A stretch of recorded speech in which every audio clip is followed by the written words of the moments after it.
थोड़ी देर तक। बस ध्यान से सुनते रहना। 2 मिनट में तो बेसिक निमट जाएगा, 2 मिनट में उड़ के आएगा।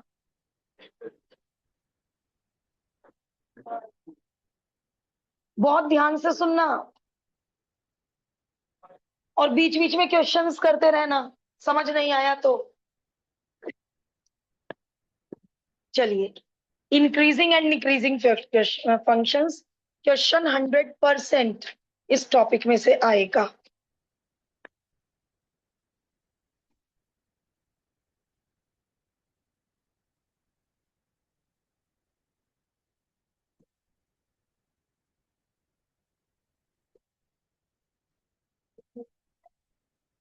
लिखिए, अभी समझा रही हूँ, लिखिए।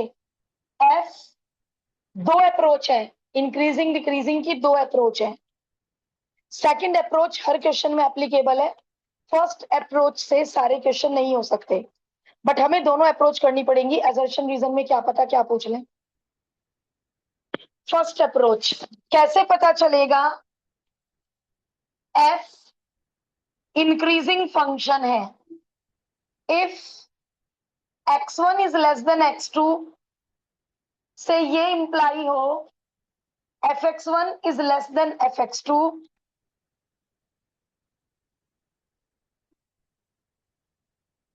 डायग्राम से आएगी बात समझ कि क्या बोला इन्होंने।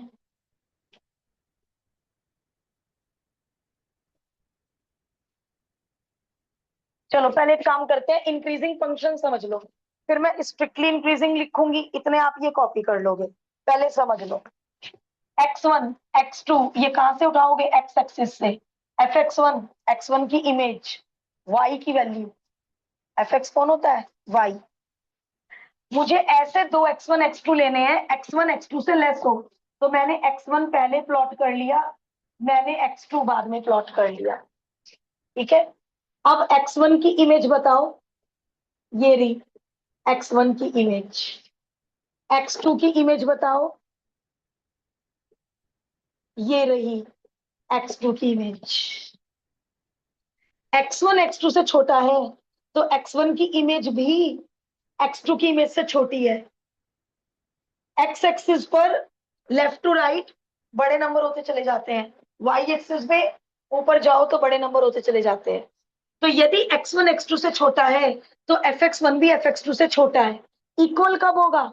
मान लो यहां पे ले लो 2 पॉइंट, इसकी इमेज भी यही, इसकी इमेज भी यही, तो इतने पोर्शन में सारे x1 x2 x3 x4 x5 सबकी इमेज सेम होगी।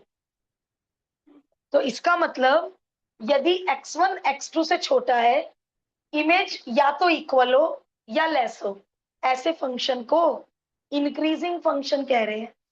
जैसे जैसे x बढ़ेगा वैसे वैसे y बढ़ेगा, कभी कभी इक्वल भी रहेगा बट कभी घटेगा नहीं।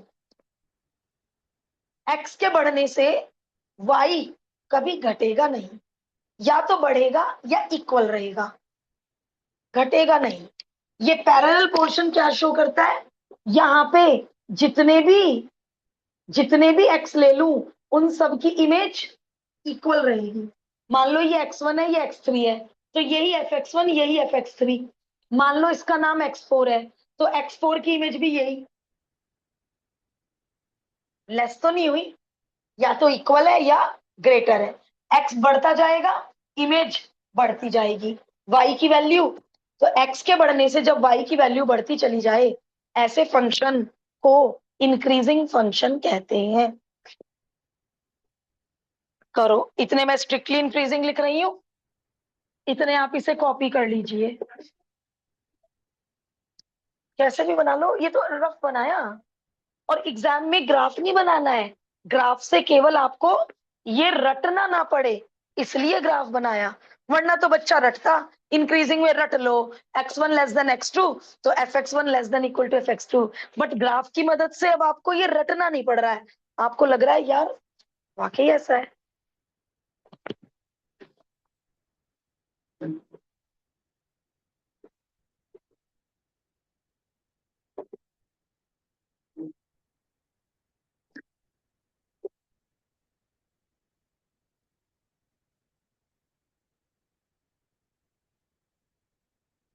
एक मिनट, ये x1 x2 कहां से उठाए? डोमेन में से। मतलब जहां से भी, जहां तक ये फंक्शन डिफाइंड होगा, जो भी हम फंक्शन पढ़ेंगे, मान लो हम log x पढ़ेंगे, तो log x, जानवी एक मिनट सुनो, यदि हम log x पढ़ेंगे तो log x की डोमेन 11th में क्या थी? 0 to infinity। नेगेटिव नंबर का log तो डिफाइंड ही नहीं होता। कोई बात नहीं, जब log x कराऊंगी तो उसकी डोमेन करा दूंगी। तो जब यदि ये डायग्राम log x का हुआ, तो x1 x2 कहां से उठाओगे? उसकी डोमेन में से। ये होता है वैसे log x का ग्राफ। तो अब हम x1 x2 यहां से उठा ही नहीं सकते। क्यों नहीं उठा सकते यहां से x1 x2? क्योंकि ये नंबर उसकी डोमेन में ही नहीं है। log कैसे देखूंगी -2 का?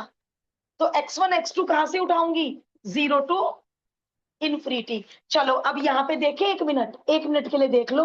x1 x2, ये रही x1 की इमेज, x1 की, और ये रही x2 की इमेज। बताना, x1 यदि x2 से छोटा है, तो क्या fx1 भी fx2 से छोटा है? ये नंबर छोटा है, ये नंबर बड़ा है। ऊपर जाते जाते y एक्सिस पे नंबर बड़ा होता चला जाता है। तो हाँ, x1 x2 से छोटा है, तो fx1 भी fx2 से छोटा है। तो log x भी किसका एग्जाम्पल है? इंक्रीजिंग फंक्शन का एग्जाम्पल है। यहां लेके देख लो, x1 x2, x1 की इमेज x2 की इमेज से लेस होगी। इस ग्राफ पे कहीं भी ले लो x1 x2, बट उसकी डोमेन में ले सकते हैं। जहां फंक्शन डिफाइंड ही नहीं है, वहां से लेंगे x1 x2। तो ये इन्होंने पैराग्राफ में बता रखा है कि x1 x2 कहां से लेंगे? जो फंक्शन की आप बात कर रहे हो, उसकी डोमेन में से लेंगे। ठीक है।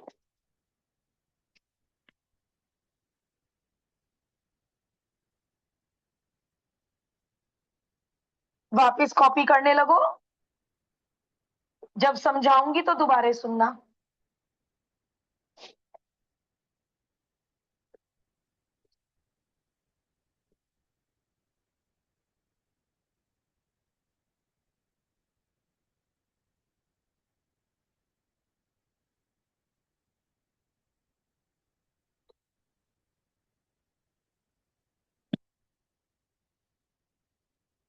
आज एग्जाम्पल्स कम हो पाएंगे क्योंकि थ्योरी में बहुत टाइम जाएगा। अब यहाँ पे, चलो एक मिनट सुन लो फिर कॉपी करना। स्ट्रिक्टली वर्ड लग गया। स्ट्रिक्टली में इक्वल नहीं आ पाएगा कभी, स्ट्रिक्टली बढ़ता ही चला जाएगा। दो x1 x2 ऐसे नहीं मिलेंगे जहां पे fx1 और fx2 इक्वल हो जाए, केवल बढ़ता ही चला जाएगा ग्राफ। ऐसे फंक्शन को कहते हैं स्ट्रिक्टली इंक्रीजिंग। और ऐसे फंक्शन को जहां थोड़ा सा ग्राफ एक्स एक्सिस के पैरेलल हो जाए, ऐसे फंक्शन को कहते हैं इंक्रीजिंग फंक्शन। अब थ्योरी में सुनो लक्ष्य, एक पॉइंट और आएगा। मान लो, अच्छा वो तो जब डेरिवेटिव सिखाऊंगी तब, कोई बात नहीं, वो बाद में बताऊंगी। जो पॉइंट मेरे मन में आ रहा है वो बाद में करते हैं। लेकिन इस अप्रोच में किसका यूज नहीं हुआ? एफ डैश एक्स का। और चैप्टर का नाम क्या है? Application of derivatives. Second approach में एफ डैश एक्स का यूज होगा। फर्स्ट अप्रोच, और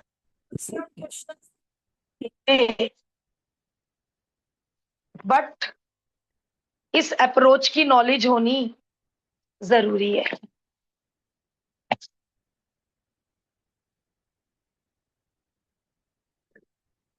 ये हमने पढ़ा इंक्रीजिंग फंक्शन कैसे चेक करते हैं, स्ट्रिक्टली इंक्रीजिंग फंक्शन कैसे चेक करते हैं।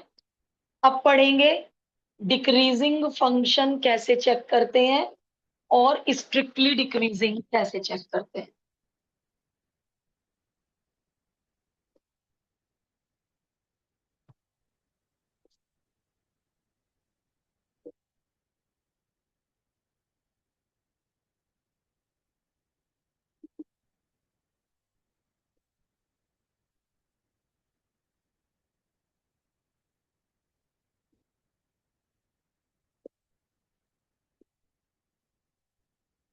Capital X O capital Y जरूर लिखा करो।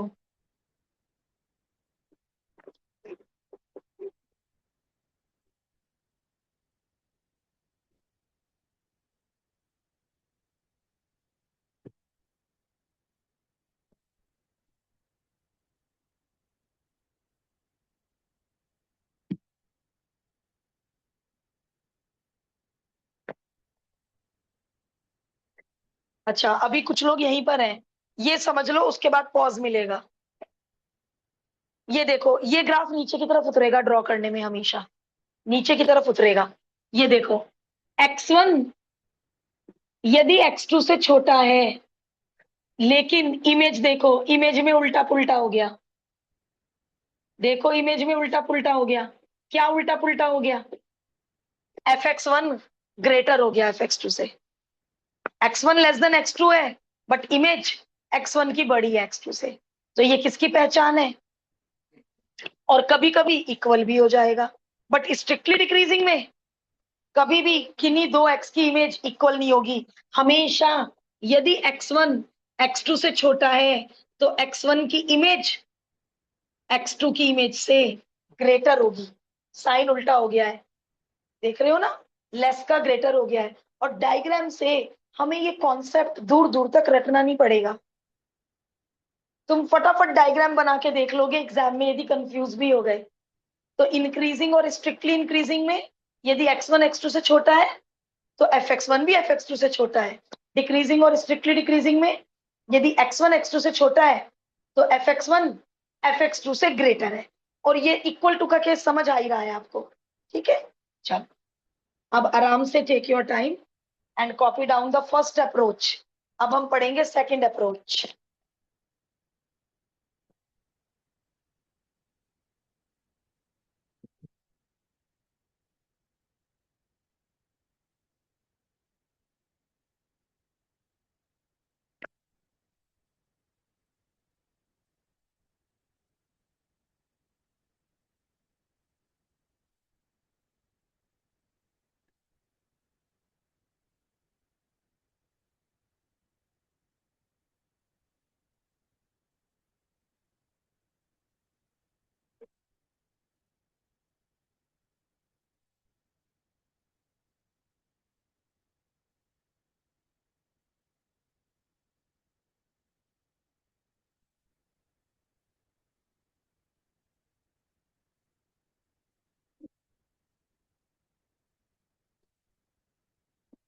आई होप ये हो चुका है लेफ्ट पोर्शन।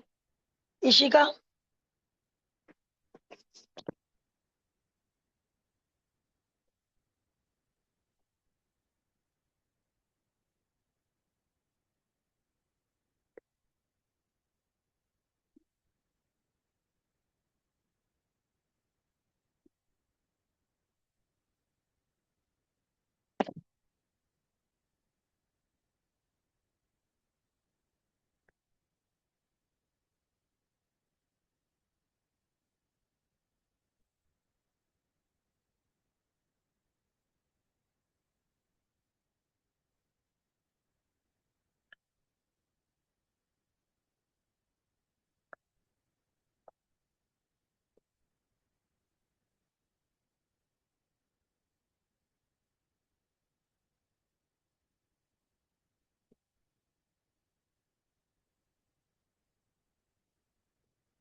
फैन नहीं रुकना चाहिए, आगे बढ़ो।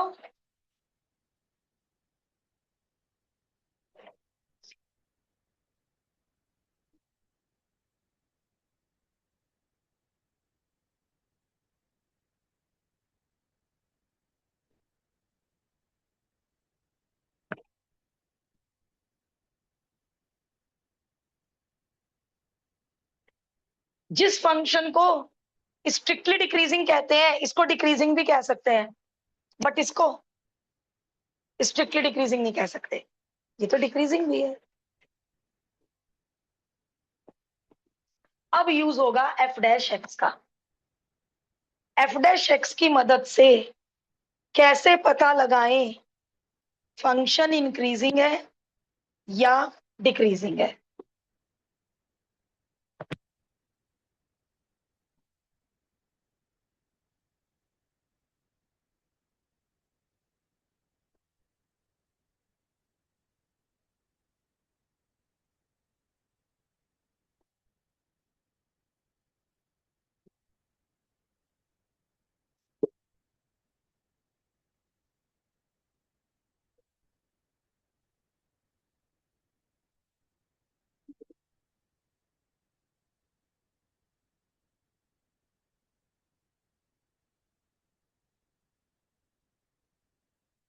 अब मैं थोड़ा सा 11th का स्लोप ऑफ अ लाइन के कॉन्सेप्ट वैसे तो रट सकते हैं। एफ डैश एक्स पॉजिटिव तो increasing, F dash x negative तो डिक्रीजिंग, बट मेरा मन कर रहा है कि मैं इसको भी समझा दूं। ऐसा कैसे? एफ डैश एक्स पॉजिटिव तो इंक्रीजिंग, तो सुन लो, वरना रट के काम चल जाता है।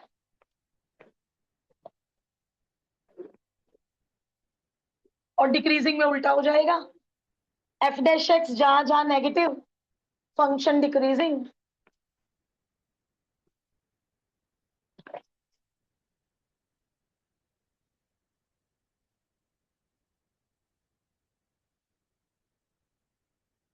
कर लो कर लो, रजत का भी रह रहा है।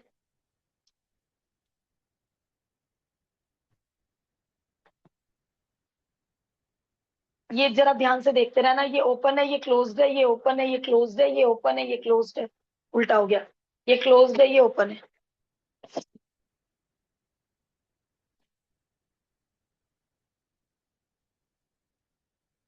देखो, कर लेना कॉपी, रब नहीं करूंगी, कभी भी रब नहीं करूंगी बिना पूछे। सुन लो अब, फंक्शन इंक्रीजिंग डिक्रीजिंग के लिए कॉन्टिन्यूअस होना जरूरी है। अब कॉन्टिन्यूटी नहीं पढ़ रहे, 11th में पढ़ी थी। ओरल सुन लो, कॉन्टिन्यूअस, जो फंक्शन कहीं टूटे ना, जिसको ड्रॉ करने में पेन ना उठाना पड़े, जैसे लॉग एक्स कॉन्टिन्यूअस फंक्शन है, मैंने एक ही स्ट्रोक में बना दिया। यदि फंक्शन टूट रहा है, पहले ऐसे गया, फिर टूट गया, फिर आगे गया, तो फंक्शन का इंक्रीजिंग डिक्रीजिंग के लिए पहले जिस इंटरवल में आप स्टडी कर रहे हो, उस इंटरवल में फंक्शन टूटे ना, कॉन्टिन्यूअस हो और डिफरेंशिएबल हो। डिफरेंशिएबल होने का मतलब है टेंजेंट ड्रॉ की जा सके। डिफरेंशिएबल हो, टेंजेंट ड्रॉ की जा सके। थ्योरम नहीं पूछेंगे एग्जाम में, ऐसे ही समझ रहे हैं। F dash x positive, increasing का ग्राफ सही बनाया मैंने, ठीक है। अब यदि मैं इस पे किसी भी पॉइंट पे टेंजेंट ड्रॉ करूंगी, तो ये टेंजेंट कैसा एंगल बनाएगी एक्स एक्सिस के साथ? ऑनलाइन वाले अपना काम छोड़कर ये समझ लो, मैंने कैसे कहा एफ डैश एक्स पॉजिटिव तो इंक्रीजिंग, कैसा कहीं भी बना लो। और ये रहा मेरा ए टू बी, यहां से लेके यहां तक ग्राफ डिफाइंड है, मान लो। मैं केवल इस ए टू बी की बात कर रही हूं, इससे आगे मैंने ग्राफ बनाया ही नहीं। ये graph A to B defined है, तो कॉन्टिन्यूअस है। अब यहाँ पे कोना बन गया, तो यहाँ पे डिफरेंशिएबल नहीं होगा, तो इसलिए डिफरेंशिएबल पे कैसा ब्रैकेट आ गया? कॉर्नर पे ओपन। अब मैं इस पूरे फंक्शन पे कितने पॉइंट है इस ग्राफ पे, काउंट कर पाओगे? इनफाइनाइट। मैं कोई भी पॉइंट ले लूं इस फंक्शन पे और उस पॉइंट पे टेंजेंट बनाऊं, तो वो टेंजेंट, सारी टेंजेंट कैसा एंगल बनाएंगी एक्स एक्सिस के साथ? Acute angle. और जो एफ डैश एक्स होता है, वो इस टेंजेंट का स्लोप होता है। जो एफ डैश एक्स होता है, ये इस टेंजेंट का स्लोप होता है। अब 11th के चैप्टर स्ट्रेट लाइन पे चलते हैं। स्लोप के दो फॉर्मूले थे, एक तो था टेन थीटा और एक था y2 minus y1 upon x2 minus x1।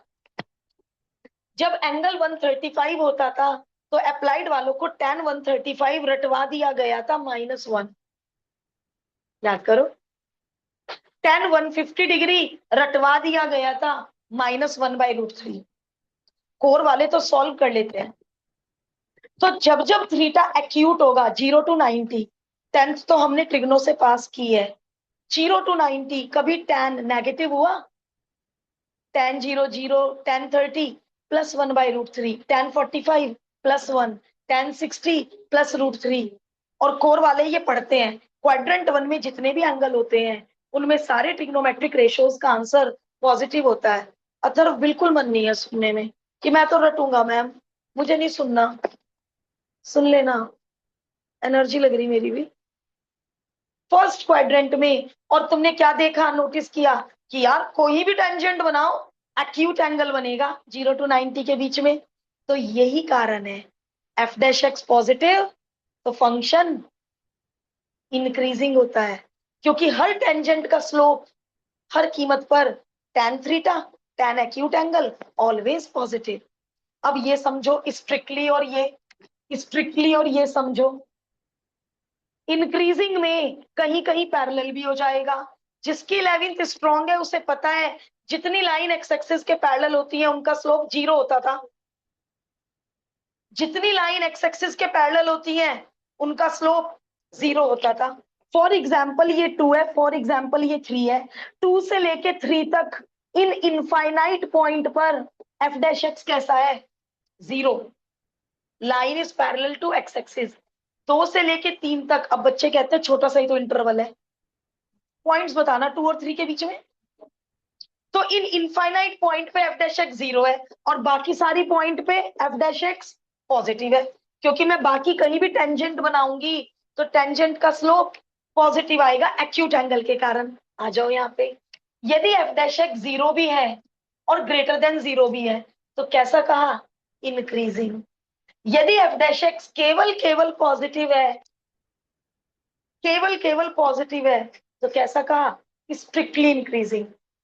But यदि बहुत सारे पॉइंट के लिए एफ डैश एक्स 0 के इक्वल है तो स्ट्रिक्टली इंक्रीजिंग। अब इस पॉइंट पे कोरोलरी पढ़ो, कोरोलरी। अगले पेज पर चलो, अगले पेज पर चलो। थ्योरम 2 के नीचे एक कोरोलरी है, प्लीज वो कोरोलरी मेरे लिए पढ़ो। मन मन में पढ़ लो, मैंने तो पढ़ रखी है, कोशिश करती हूँ समझाने की। पढ़ो पहले।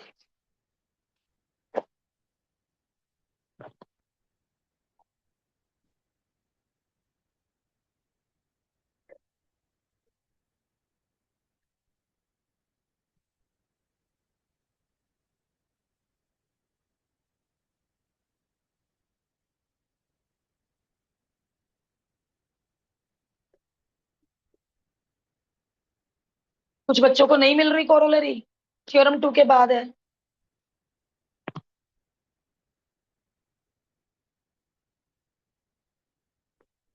अरे यार एक बुक में पढ़ लो, इतना भी तो ढूंढ ही रहे हो, पढ़ोगे कब?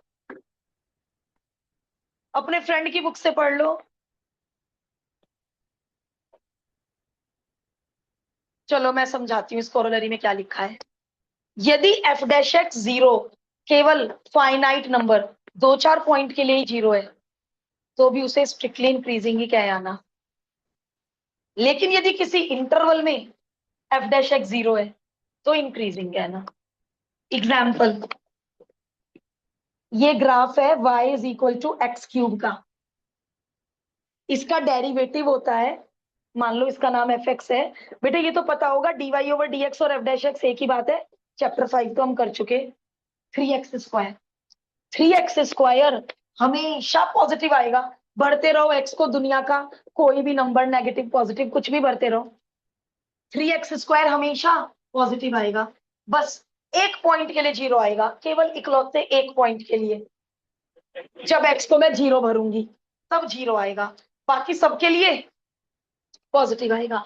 तो इसमें बच्चा गलती से क्या लिख सकता है? इंक्रीजिंग, कि मैम एफ डैश एक्स 0 भी तो हो रहा है, लेकिन क्या इंटरवल के लिए हो रहा है? एक टुकड़े के लिए 0 हो रहा है, केवल एक पॉइंट। तो कोरोलरी ये समझा रही है हमें कि एक आधे पॉइंट पर यदि एफ डैश एक्स 0 हो गया तो भी वो क्या माना जाएगा? Strictly increasing. ठीक है। और पॉजिटिव कब चेक करना है? ओपन इंटरवल पर, ए और बी पे नहीं चेक करना। मान लो इंटरवल है 5 to 9, तो 5 और 9 के बीच के जितने पॉइंट्स हैं उन सब पे पॉजिटिव होना चाहिए एफ डैश एक्स। 5 और 9 पे चेक ही नहीं करना। ये किसका सिंबल है? For all. इन इस इंटरवल में चेक करना है, और इंक्रीजिंग लिखते हुए डिक्रीजिंग लिखते हुए क्लोज्ड ब्रैकेट बना देना है। मतलब मान लो इंटरवल है 2 to 5 और 2 to 5 पे एफ डैश एक्स पॉजिटिव मिला तो इंक्रीजिंग किस पे लिख कर आओगे? Closed bracket 2 to 5। और यहां पर है डिस्पैरिटी। सीबीएसई सपोर्ट मटेरियल ने पूरे चैप्टर में ओपन इंटरवल लगाया है 2 to 5, और एमएल अग्रवाल ने पूरे चैप्टर में, चाहे वो इंक्रीजिंग का क्वेश्चन है चाहे वो स्ट्रिक्टली इंक्रीजिंग का क्वेश्चन है, क्लोज्ड इंटरवल लगाया है 2 to 5।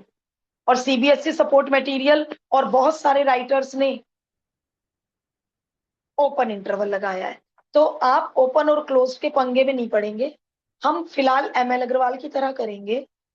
जब हम सैंपल पेपर करेंगे और वहां हमें ओपन इंटरवल मिला, तो आपको मेरी बात याद आ जानी चाहिए कि मैम ने कहा था ओपन इंटरवल भी बना सकते हैं। और मैं आपको एक बोर्ड की मार्किंग स्कीम की पिक भेजूंगी। वहां उन्होंने ये मेंशन करके दिया कि जिन बच्चों ने क्लोज्ड इंटरवल 2 to 5 दिया उन्हें भी पूरे मार्क्स दो, और जिन्होंने ओपन इंटरवल 2 to 5 दिया उन्हें भी फुल मार्क्स दो। वो मैं पिक भेजूंगी तसल्ली के लिए।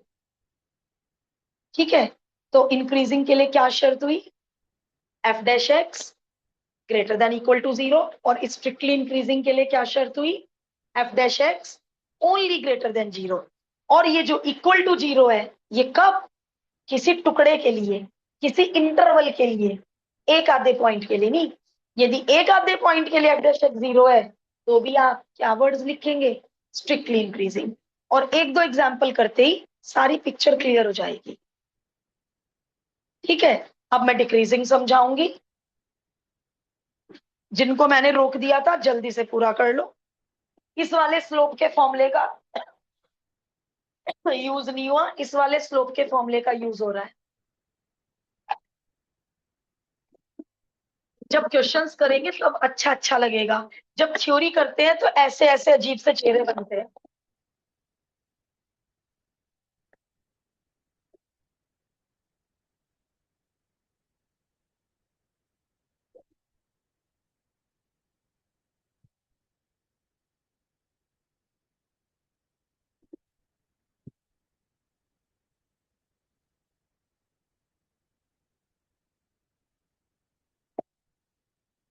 रजत, ये कितना रह रहा है? सेकंड पॉइंट पे हो? क्योंकि मैं इसी में थ्योरम 2 बना दूंगी।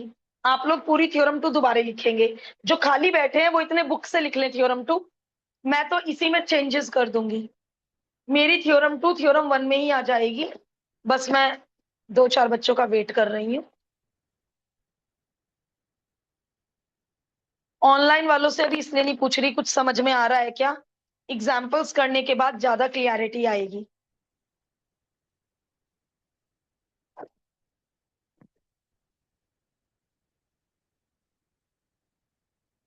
अब मैंने यहाँ नेगेटिव कर दिया, और यहाँ डिक्रीजिंग कर दिया, यहाँ लेस देन 0 कर दिया, और यहाँ स्ट्रिक्टली डिक्रीजिंग कर दिया।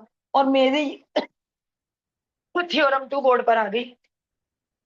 तो उल्टा पुल्टा कर दिया डिक्रीजिंग में। एफ डैश एक्स नेगेटिव, तो फंक्शन डिक्रीजिंग। अभी ऐसे ग्राफ से भी समझाती हूँ। लो ग्राफ देख लो डिक्रीजिंग का। एक मिनट बेटे, डिक्रीजिंग का ग्राफ देख लो। इसके किसी भी पॉइंट पर टेंजेंट बनाओगे तो बताओ टेंजेंट एक्स एक्सिस से कैसा एंगल बनाएगी? ऑब्ट्यूस। और जब जब थीटा 90 और 180 के बीच में होता है, टेन थीटा का आंसर नेगेटिव होता है। तो इसलिए एफ डैश एक्स कैसा होता है डिक्रीजिंग में? नेगेटिव। क्योंकि कैसा एंगल बनेगा हमेशा डिक्रीजिंग में? ऑब्ट्यूस। और ऑब्ट्यूस पे टेन थीटा नेगेटिव होता है। अब आप कहोगे कि मैम हमें तो टेन थीटा पढ़ना नहीं, तो बेटे याद कर लो। इंक्रीजिंग के लिए एफ डैश एक्स पॉजिटिव साबित करना होगा, डिक्रीजिंग के लिए एफ डैश एक्स नेगेटिव साबित करना होगा। But the reason behind this is this, कि एफ डैश एक्स नेगेटिव क्यों और एफ डैश एक्स पॉजिटिव क्यों? एक्यूट एंगल और ऑब्ट्यूस एंगल इस थ्योरम के पीछे का कारण है। नहीं नहीं, नेवर। इस थ्योरम के प्रूफ के लिए लैग्रेंजेस मीन वैल्यू थ्योरम आनी चाहिए, जो कोर से भी डिलीट हो चुकी और हमारे सिलेबस में कभी थी ही नहीं। नहीं।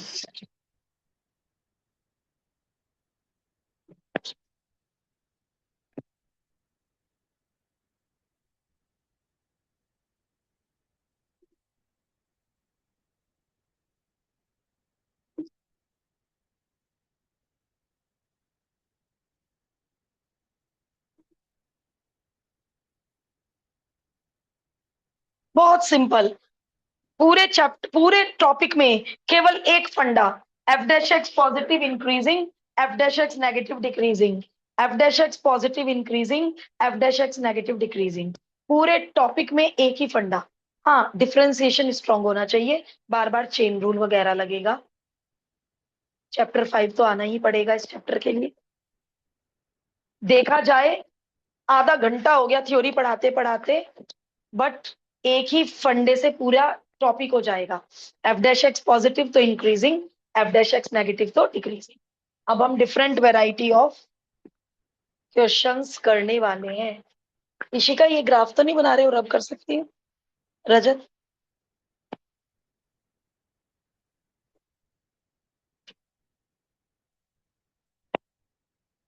दो तीन एग्जाम्पल करके मैं ऑनलाइन वालों से पूछूंगी, कुछ पल्ले पड़ रहा है क्या,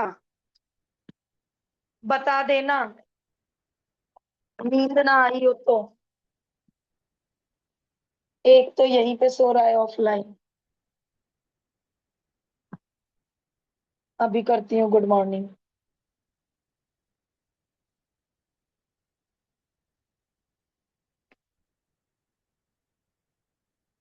सॉल्यूशन पढ़ना। इन्होंने कहा है, नोट करो, फंक्शन कॉन्टिन्यूअस भी है, डिफरेंशिएबल भी है। ये रीजन आपको किसी भी सॉल्यूशन में देने की जरूरत नहीं है। क्वेश्चन क्या है? प्रूव कीजिए कि फंक्शन स्ट्रिक्टली इंक्रीजिंग होगा जब और जब ए पॉजिटिव होगा। तो आप जो स्टेप्स मैं कर रही हूं केवल उतने कर दो। एफ डैश एक्स बताना। एक्स, क्या पढ़ाती है? ए कांस्टेंट बार, एक्स का 1, बी अकेला है उसका 0। इसमें तो चेन रूल भी नहीं लगा, कोई बात नहीं। F X is strictly increasing कब? जब एफ डैश एक्स पॉजिटिव होगा। और एफ डैश एक्स कब पॉजिटिव होगा? जब ए पॉजिटिव होगा। Hence proved. ये फंक्शन कब होगा स्ट्रिक्टली इंक्रीजिंग? जब एफ डैश एक्स पॉजिटिव होगा। एफ डैश एक्स कब पॉजिटिव होगा? जब ए पॉजिटिव होगा। यही क्वेश्चन था। चलो अब जरा मैं इस कॉन्सेप्ट के अंदर डीप लेके जा रही हूँ। जिनका मैथ में इंटरेस्ट है वो सुनो। एफ एक्स को वाई कहते हैं। एक बार मैंने ए पॉजिटिव ले लिया और एक बार मैंने ए नेगेटिव ले लिया। समझो, मजा आएगा समझने में कि ये क्या है। ए पॉजिटिव है तो इंक्रीजिंग होगा। इसका तो मैं ग्राफ नहीं बना सकती, क्यों? ए और बी तो मुझे नहीं पता ना, डिजिट्स ए और बी की वैल्यू नहीं पता। ये मैं अपने एग्जाम्पल का ग्राफ बना रही हूँ। चलिए, y 0 तो x -2/3 तो बड़ी मुश्किल से बनेगा, 6 ले लो। y 0 तो x -2, x 0 तो y 6। ये बन गया इसका ग्राफ। देखो ए पॉजिटिव है, फंक्शन कैसा बना? इंक्रीजिंग। और वो वाली शर्त चेक करके देख लो, या टेंजेंट तो ये खुद ही टेंजेंट है, कर्व तो है नहीं, तो कैसा एंगल बन रहा है? Obvious acute. तो कैसा स्लोप होगा? पॉजिटिव। और वो वाला तरीका चेक करके देख लो, यदि x1 x2 से छोटा है तो x1 की इमेज x2 की इमेज से छोटी है। कोई भी फंडा अपना लो, फंक्शन कैसा है? इंक्रीजिंग। ए नेगेटिव, इसका ग्राफ बना के देखना। y 0 तो x +2, x 0 तो y 6। ये मान लो 6 है। अभी रफ वर्क, कैसा है फंक्शन? डिक्रीजिंग। तो ये ग्राफ कैसा है? लीनियर। और लीनियर ग्राफ कैसा बनाया 9 10th में? हमेशा अ स्ट्रेट लाइन। डिग्री 2 कैसा बनाया ग्राफ? हमेशा यू पैराबोला। डिग्री 3 का कर्व बनेगा अलग टाइप का। तो यानी यदि लीनियर ग्राफ है और ए पॉजिटिव है तो वो ग्राफ हमेशा, वो फंक्शन हमेशा इंक्रीजिंग होगा। और यदि ए नेगेटिव है तो वो फंक्शन हमेशा डिक्रीजिंग होगा। और हम ग्राफ क्यों बनाएंगे? इसका एफ डैश एक्स क्या आएगा? 3। 3 कैसा है? पॉजिटिव। क्या कहती है थ्योरम? यदि एफ डैश एक्स पॉजिटिव तो फंक्शन इंक्रीजिंग। इसका एफ डैश एक्स कैसा आएगा? -3। -3 नेगेटिव। और जब जब F dash x negative, decreasing. और इस फंक्शन का कोई इंटरवल नहीं है, ये function for all x increasing ही है, ये कभी भी डिक्रीज नहीं होगा। अभी हम ऐसे फंक्शन भी पढ़ने वाले हैं, ऐसे फंक्शन भी पढ़ने वाले हैं, इसे क्या तो बीच बीच में देख ले, ऐसे फंक्शन भी पढ़ने वाले हैं। ये फंक्शन एक्स की वैल्यू यहां से और यहां तक कैसा है, यहां से यहां तक ये फंक्शन कैसा है, यहां से यहां तक और यहां से यहां तक। फॉर एग्जाम्पल ये 1 है, फॉर एग्जाम्पल ये 3 है, फॉर एग्जाम्पल ये 5 है। तो 1 से 3 तक ये फंक्शन कैसा है, इंक्रीजिंग। बट हम एग्जाम में ग्राफ को ही बनाएंगे, किसकी मदद से प्रूव करेंगे इंक्रीजिंग, एफ डैश एक्स को पॉजिटिव दिखाकर। और 3 से 5 तक ये फंक्शन कैसा है, डिक्रीजिंग। तो अभी ऐसे क्वेश्चन भी करने हैं। बट ये वाला फंक्शन, ये वाला फंक्शन दुनिया के हर रियल नंबर के लिए ये वाला फंक्शन इंक्रीजिंग है, और ये दुनिया के हर रियल नंबर के लिए, दुनिया का हर रियल नंबर ऐसे बोलते हैं, for all x belonging to the set of real numbers. X को कोई भी रियल नंबर ले लो, ये फंक्शन कभी नीचे की तरफ आएगा ही नहीं, ये फंक्शन हमेशा इंक्रीजिंग इंक्रीजिंग होगा, और ये फंक्शन हमेशा डिक्रीजिंग ही डिक्रीजिंग होगा। बट ये फंक्शन कहीं से कहीं तक इंक्रीजिंग होगा और कहीं से कहीं तक डिक्रीजिंग होगा। अभी ऐसे क्वेश्चन भी करेंगे, फंक्शन देके कहेंगे बताओ ये फंक्शन कहां से कहां तक इंक्रीजिंग है, इंटरवल हमें ढूंढने होंगे। तो अभी बहुत वैरायटी पढ़नी है, अभी जस्ट हमने बेसिक पढ़ा। और वो बेसिक क्या है, एक बार रिपीट कर दो मेरे साथ। एफ डैश एक्स पॉजिटिव तो increasing, F dash x negative. बस इस फंडे को पकड़ के रखना कल की क्लास तक and for ever.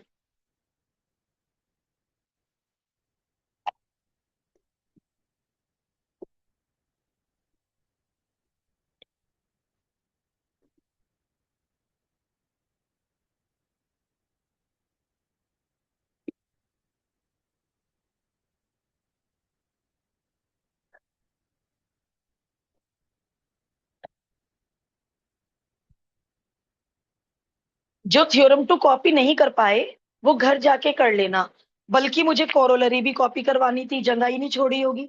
Top of the notebook पे कोरोलरी घर जाके कॉपी कर लेना। कॉपी नहीं करी तो जब तुम रिवाइज करोगे कोरोलरी पढ़ोगे नहीं। अब ऑनलाइन वाले मुझे जवाब दे सकते हैं, थोड़ा थोड़ा समझ आना शुरू हुआ। Yes, ma'am. Yes, ma'am. Yes, ma'am.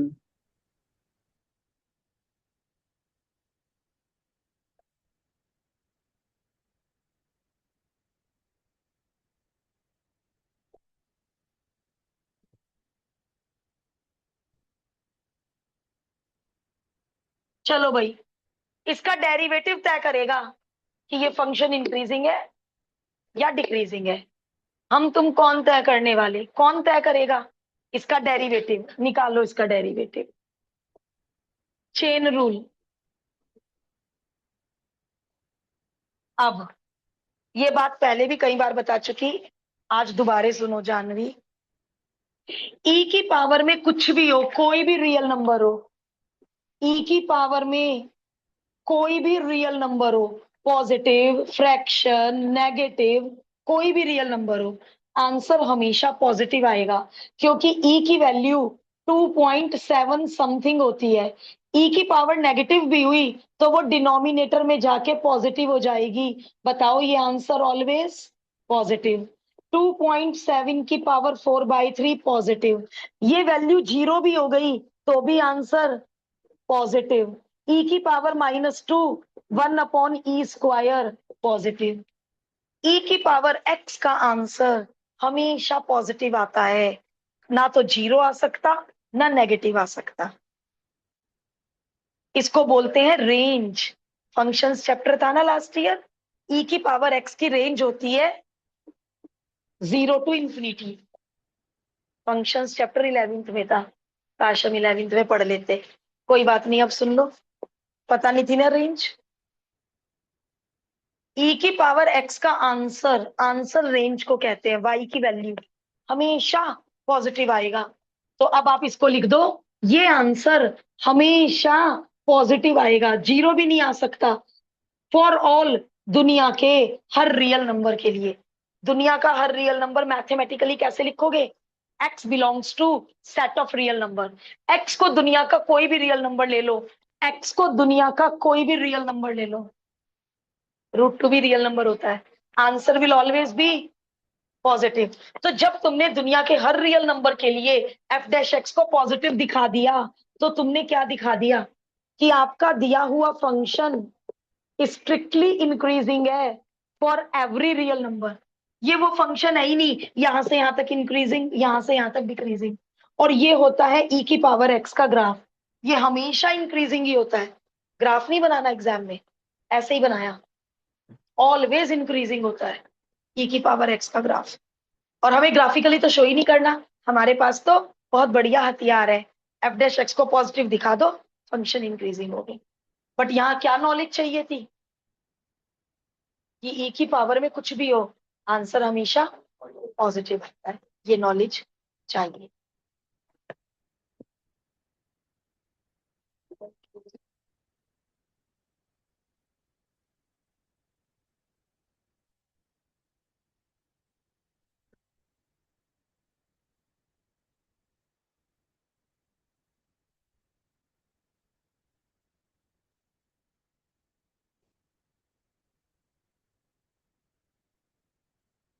Rate तो हमने बड़े मजे मजे में कर लिया, इस टॉपिक में लॉजिकल थिंकिंग बहुत चाहिएगी, थोड़ा सा डोमेन रेंज भी चाहिएगा। करते हैं आराम से, धीरे धीरे समझ समझ के। अब हम 11वीं की तरह लीनियंट तो हो नहीं सकते, है ना, कि first year is the rest year. जितने लोग 11वीं में रेस्ट करते हैं 12th में पता चल जाता है फिर।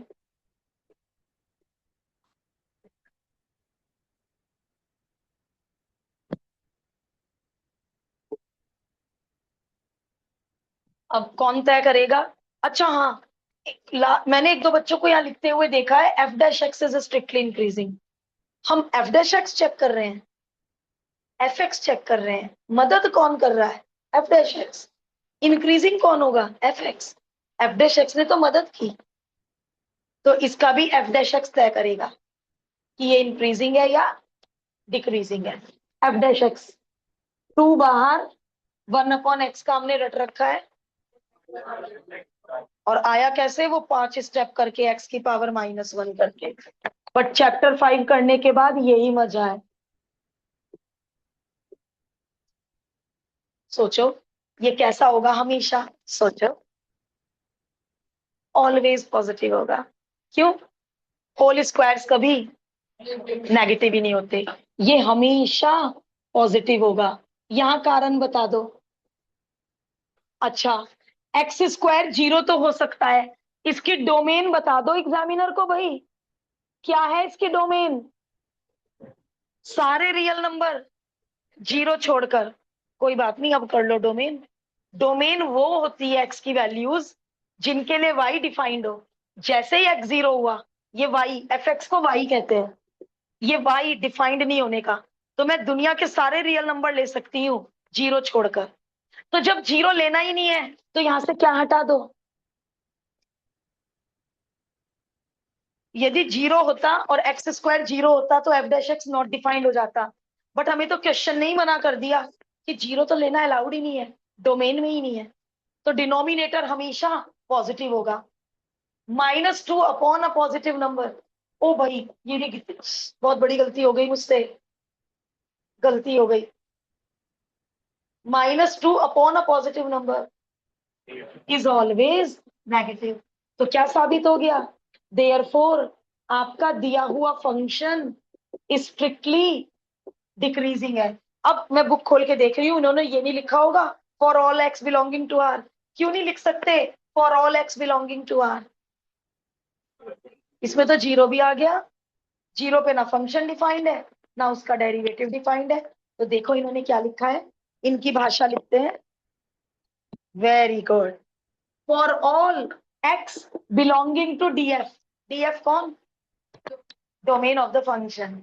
बस अब दोबारा डोमेन मत बताओ, ये लोग तो बहुत एक्स्ट्रा लिखते हैं। देखो तो क्या क्या लिखा, F dash x less than 0 है दुनिया के हर रियल नंबर के लिए, कॉमा एक्स 0 ना हो, that is for all x belonging to D F. अरे ये लिख दो ना शॉर्टकट में, इतना क्यों, क्या लिख दो, कौन से एक्स लेने हैं, डोमेन में से लेने हैं, 0 तो लेना ही नहीं। अच्छा, क्वेश्चन में कहीं भी डोमेन का जिक्र नहीं है, क्वेश्चन पढ़ना, डोमेन का जिक्र है क्वेश्चन में कहीं? अच्छा अब सुनो, जैसे रक्षित, थोड़ा जो भी जिसको भी डोमेन रेंज पे स्माइल आ रही है सुनो एक मिनट। क्वेश्चन में कॉमा लगा के एक्स नॉट इक्वल टू 0 तो नहीं है? मान लो मैं यहाँ डोमेन ना लिखूं और मैं हर जगह लिखती जाऊं for all x belonging to R, for all x belonging to R, पूरा क्वेश्चन काट देगा टीचर गुस्से में कि अच्छा तुम 0 की भी बात कर रहे हो। तो यानी पहले तो आपको क्वेश्चन को देखकर ये सोचना पड़ेगा एक्स की कौन सी वैल्यू ले ही नहीं सकते। तभी मैंने क्या कहा था अभी अभी, लॉजिकल थिंकिंग बहुत ज्यादा चाहिएगी इस टॉपिक के लिए। ठीक है, आ जाओ वापस। अब बुक में बहुत ज्यादा एक्सप्लेनेशन है, इतना मोर देन एनफ, मैंने कोई स्टेप नहीं छोड़ा। ये नेगेटिव क्यों है मैंने बता दिया ब्रैकेट में कि डिनोमिनेटर हमेशा पॉजिटिव होता है, सॉरी एक्स स्क्वायर हमेशा पॉजिटिव होता है, तो -2 अपॉन पॉजिटिव, इससे ज्यादा एक्सप्लेन करने की जरूरत नहीं है।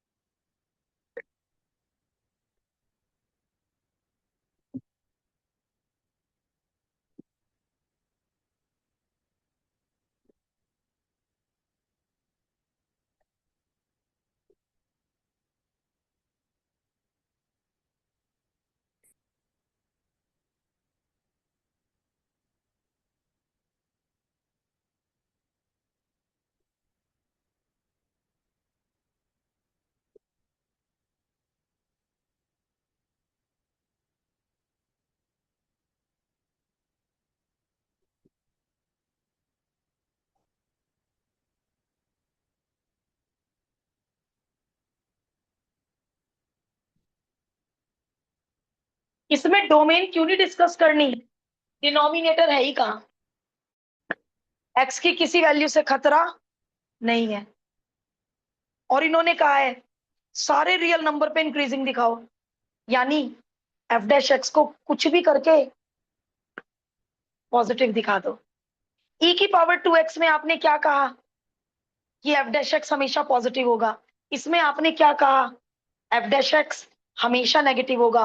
बट इसका एफ डैश एक्स इतना अजीब है कि इसको आप कैसे कहोगे ये हमेशा पॉजिटिव होगा, कैसे, माइनस भी है बीच में, और एक्स को यदि नेगेटिव भर दिया तो नेगेटिव नेगेटिव तो पॉजिटिव आ गया, बट एक्स को यदि पॉजिटिव भर दिया, अब मैं भर भर के देखूं, एक आधा रियल नंबर होता है भर भर के देखूं, एक्स को 2 3 2.2 2. ओ भाई कब तक एक्स को भर भर के देखती रहूंगी कि आंसर पॉजिटिव आ रहा है नेगेटिव आ रहा है। ई में तो आपने क्या यूज करा, कॉमन सेंस, ई की रेंज कि उसका आंसर हमेशा, इसमें आपने क्या कॉमन सेंस यूज की कि डिनोमिनेटर होल स्क्वायर है हमेशा पॉजिटिव होगा, एंड -2 अपॉन पॉजिटिव हमेशा नेगेटिव होगा। अब यहाँ पे एक कॉमन सेंस काम आएगी, जिस मतलब तुम इसको कुछ ऐसा बना दो जो डेड श्योर या तो पॉजिटिव होगा, डेड श्योर या तो नेगेटिव होगा, और वो केवल होल स्क्वायर्स होते हैं।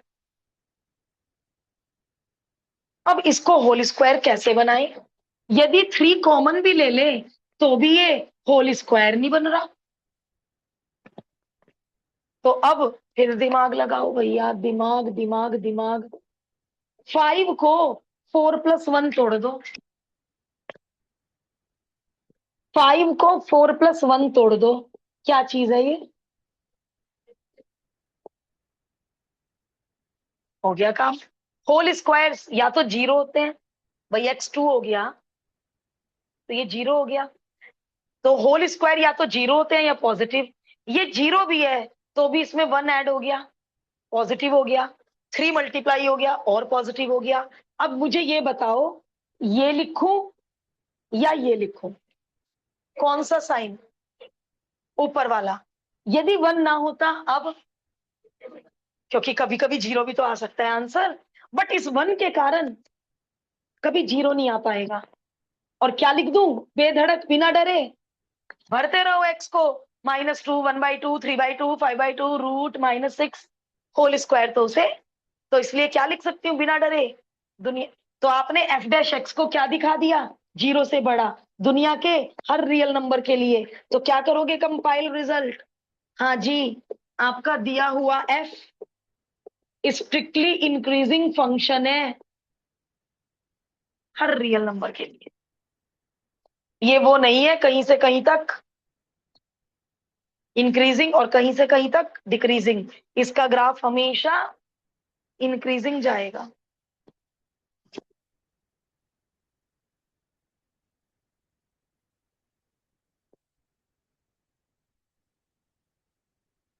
वो वाले क्वेश्चन का नंबर कल आ पाएगा, कहां से कहां तक इंक्रीजिंग, कहां से कहां तक डिक्रीजिंग।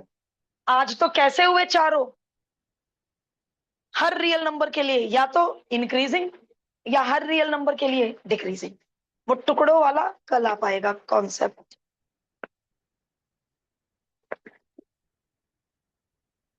एक और करेंगे बच्चों, एक और करेंगे।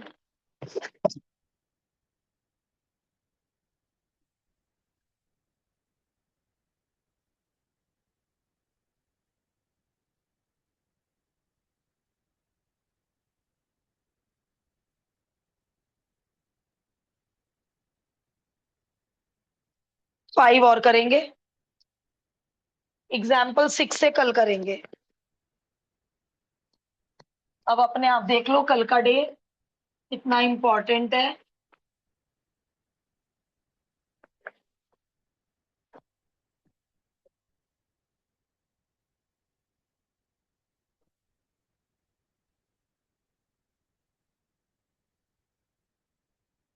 सॉरी 6 थोड़ी,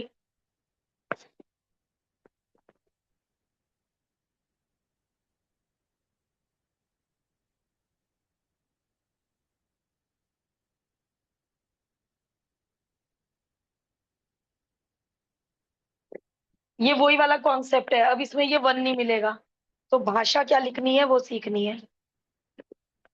एफ डैश एक्स 3 कॉमन, कुछ तोड़ा फोड़ी की जरूरत नहीं, अपने आप ही होल स्क्वायर आ गया। अब 1 नहीं है तो ये कभी कभी 0 भी हो सकता है, कब कब, केवल एक ही बार 0 हो पाएगा ये। तो यानी F dash X greater than equal to 0 आया, बट थ्योरम ने तो कहा था जब F dash X greater than equal to 0 आएगा तो इंक्रीजिंग लिखना। बट हम तब भी स्ट्रिक्टली इंक्रीजिंग क्यों लिखेंगे, कोरोलरी, कि मैम ये पूरे इंटरवल के लिए थोड़े ना एफ डैश एक्स 0 हुआ, केवल एक पॉइंट पे एफ डैश एक्स 0 हुआ, तो हम स्ट्रिक्टली इंक्रीजिंग वर्ड लिखेंगे। अब भाषा, भाषा देखो क्या लिखनी है, बिकॉज, भाषा देख लो क्या लिखनी है, एफ डैश एक्स हमेशा 0 से बड़ा है केवल एक पॉइंट छोड़कर जहां पर एफ डैश एक्स 0 मिला, except at X is equal to 1। ये लिखो भाषा, केवल एक ही पॉइंट ऐसा है 1 जहां पे एफ डैश एक्स 0 मिला। अब मैंने यहां से इक्वल टू हटा दिया कि एफ डैश एक्स हमेशा पॉजिटिव है केवल एक पॉइंट को छोड़कर जहां पे एफ डैश एक्स 0 हुआ, इसलिए f is strictly increasing, book की language, strictly increasing on R. On R की दूसरी भाषा जो हम हर क्वेश्चन में लिख रहे हैं, for all x belonging to R की दूसरी भाषा ऑन आर, मतलब एक्स को दुनिया का कोई भी रियल नंबर ले लो, ये फंक्शन स्ट्रिक्टली इंक्रीजिंग माना जाएगा। अभी मैंने आपको y is equal to X cube का ग्राफ भी बताया था कि केवल 0 पे एफ डैश एक्स 0 आ रहा है, तो यहाँ पे टेंजेंट पैरेलल टू आ रही, बट एफ डैश एक्स 0 आ रहा है केवल एक सिंगल पॉइंट पे।